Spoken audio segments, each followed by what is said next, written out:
បងប្រុសសុំបាយមួយពេលមកអ្នកសុំទៀនធំក្លិនស្អុយចង់ស៊ីអីប្រញាប់ចេញទៅស្អុយណាស់ស៊ីលេងចូលហើយ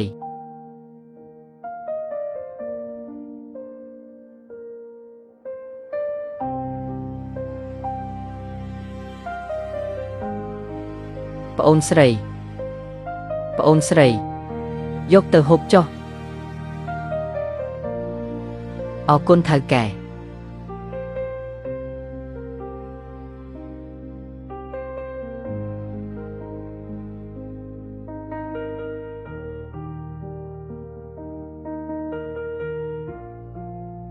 ថៅកែ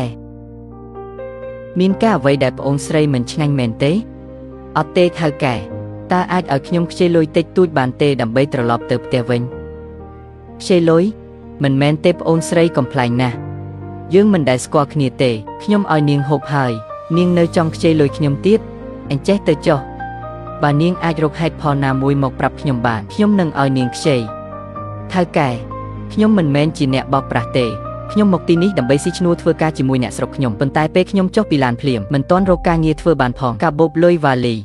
សំបីតែសម្លៀកបំពាក់ក៏ត្រូវគេលួចអស់ដែរឥឡូវខ្ញុំគ្មានលុយជាប់ខ្លួនសំបីតែមួយរៀលខ្ញុំអត់បាយយូរហើយឥឡូវខ្ញុំចង់ទៅផ្ទះវិញដូច្នេះតើអាចឲ្យខ្ញុំខ្ចីលុយបន្តិចបានទេដើម្បីឲ្យខ្ញុំបានជិះឡានទៅផ្ទះវិញផងរឿងបែបនេះទេមាននិស្សិតសាកលវិទ្យាល័យដែលទើបនឹងបញ្ចប់ការសិក្សាដូចជានាងច្រើនមែនខ្ញុំមានលុយប្រហែល 1200 នេះលុយយកវាទៅប្រញាប់ទៅផ្ទះវិញទៅលុយដែលនៅសល់ទុកទិញអីហូបតាមផ្លូវទៅអរគុណថៅកែចុះលុយនេះពេលក្រោយខ្ញុំសងអ្នកដោយរបៀបណារឿងលុយនេះមិនបាច់សងទេថ្ងៃក្រោយនៅពេលចេញក្រៅត្រូវចេះប្រុងប្រយ័ត្នខ្ញុំមានបន្តោងត្បូងមួយយកវាទៅគុំឲ្យបាត់អរគុណថៅកែខ្ញុំនឹងសងប្រាក់អ្នកវិញឈ្មោះរបស់ខ្ញុំគឺយីងយល់ព្រមយីងប្រញាប់ទៅផ្ទះថៅកែប្រញាប់លេងមើលម្នាក់នោះគឺជានរណាមិនមែនអ្នកដឹកជញ្ជូនទេមើលឲ្យច្បាស់តើគាត់ដូចមនុស្សដែលថៅកែតាមរកទេមិនអាចទេតើគាត់អាចជាអ្នកដឹកជញ្ជូនយ៉ាងដូចម្ដេចខ្ញុំបានសួររួចហើយគាត់ជាអ្នកដឹកជញ្ជូននៅតំបន់នេះទៅមើលសិនតោះ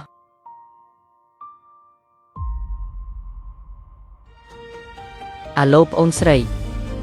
ស៊ូមីងតើការងាររបស់អ្នកនៅទីក្រុងយ៉ាងម៉េចហើយការងាររបស់ខ្ញុំមានស្ថិរភាពហើយខែក្រោយខ្ញុំនឹងបានឡើងតំណែងជាអ្នកគ្រប់គ្រងអ្នកសន្យាថានឹងទុកកូនស្រីជាមួយយើងមួយខែអ្នកបានចេញទៅប៉ុន្មានខែហើយពេលណាអ្នកនឹងយកនាងទៅនាងញ៉ាំបាយ3ពេលរាល់ថ្ងៃអ្នកបានផ្ញើប្រាក់ 5000 មកតើវាអាចគ្រប់គ្រាន់សម្រាប់ពួកយើងដោយរបៀបណាប្អូនស្រីកុំបារម្ភអីខែក្រោយពេលខ្ញុំបានឡើងតំណែងប្រាក់ខែរបស់ខ្ញុំនឹងមានច្រើនជាង 200000 ខ្ញុំនឹងយកកូនស្រីខ្ញុំមកទីក្រុងខ្ញុំនឹងផ្ញើប្រាក់ដែលនៅសល់ទៅអ្នកកុំបារម្ភមិនថាអ្នកបានឡើងតំណែងឬអត់អ្នកត្រូវតែយកនាងទៅនៅពេលអ្នកត្រឡប់មកវិញយល់ព្រមខ្ញុំនឹងព្យាយាមអស់ពីសមត្ថភាព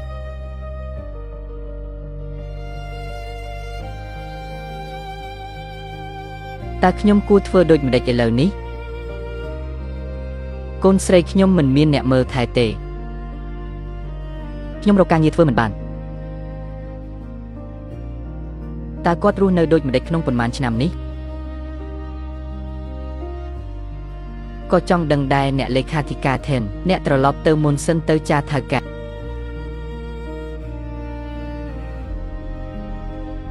អ្នកកំពុងហៅខ្ញុំមែនទេ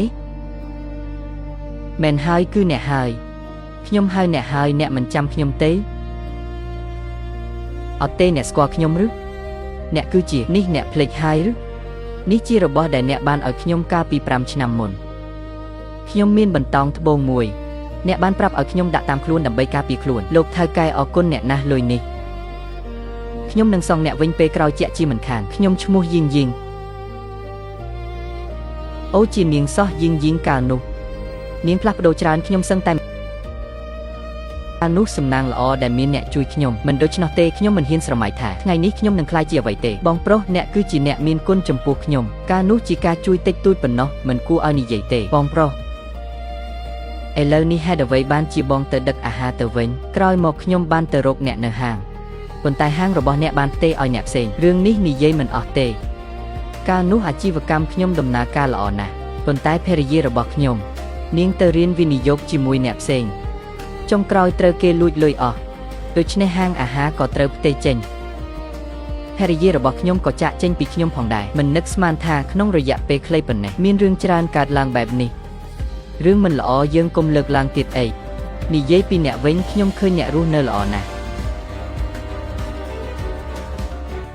ដល់អ្នកដែរកាលនោះអ្នកបានឲ្យលុយខ្ញុំឲ្យខ្ញុំត្រឡប់ទៅផ្ទះវិញបន្ទាប់ពីខ្ញុំទៅដល់ផ្ទះខ្ញុំបានជួបមនុស្សមានគុណម្នាក់គាត់បាននាំខ្ញុំរៀនធ្វើអាជីវកម្មបន្ទាប់មកខ្ញុំក៏បើករោងចក្រសម្លៀកបំពាក់មួយអាជីវកម្មក៏ដំណើរការល្អបងប្រកាសជានឹងក្លាយល្អឡើងវិញបងនឹងក្លាយជាម្ចាស់អាជីវកម្មធំម្នាក់អញ្ចឹងល្អហើយ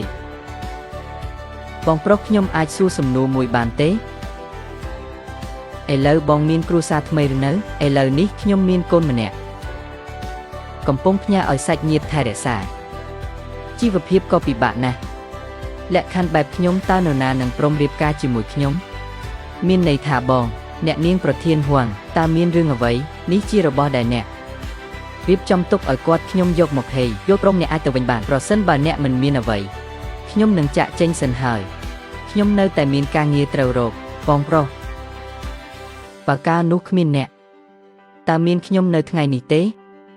ដូចពាក្យចាស់ពោលថាដំណក់ទឹកសង្វិញជាទឹកហូរមនុស្សល្អគួរតែទទួលបានរង្វាន់ល្អទើបតែហៅទូរស័ព្ទខ្ញុំឮអ្វីទាំងអស់ខ្ញុំដឹងថាអ្នកពិបាករស់នៅឥឡូវនេះនៅក្នុងកាតនេះមាន1លានយ៉នខ្ញុំរៀបចំវាឲ្យអ្នកយកវាទៅប្រើប្រាស់សិនទៅលុយនេះខ្ញុំមិនអាចយកបានទេអ្នកត្រូវតែយកវាខ្ញុំដឹងថាអ្នកត្រូវការលុយឥឡូវនេះជាមួយលុយនេះអ្នកអាចមកយកកូនអ្នករស់នៅជាមួយអ្នកនៅក្នុងទីក្រុង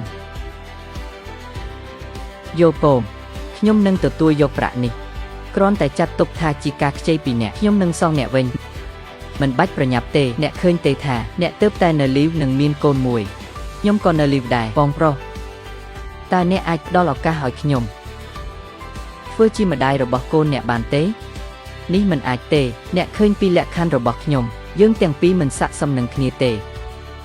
មានអ្វីដែលមិនស័ក្តិសមអ្វីដែលខ្ញុំគិតគឺជាចរិតនិងទំនួលខុសត្រូវរបស់អ្នកឃើញទេផ្ទះនេះខ្ញុំរៀបចំសម្រាប់អ្នកបើយើងអាចនៅជាមួយគ្នាយើងអាចយកកូនទៅរស់នៅផ្ទះធំបងប្រុសកុំស្ទាក់ស្ទើរទៀតអីថ្ងៃនេះខ្ញុំត្រូវតែនៅជាមួយអ្នកហើយខ្ញុំជឿថាបើយើងពីរនាក់នៅជាមួយគ្នាពួកយើងច្បាស់ជាមានក្តីសុខខ្លាំងណាស់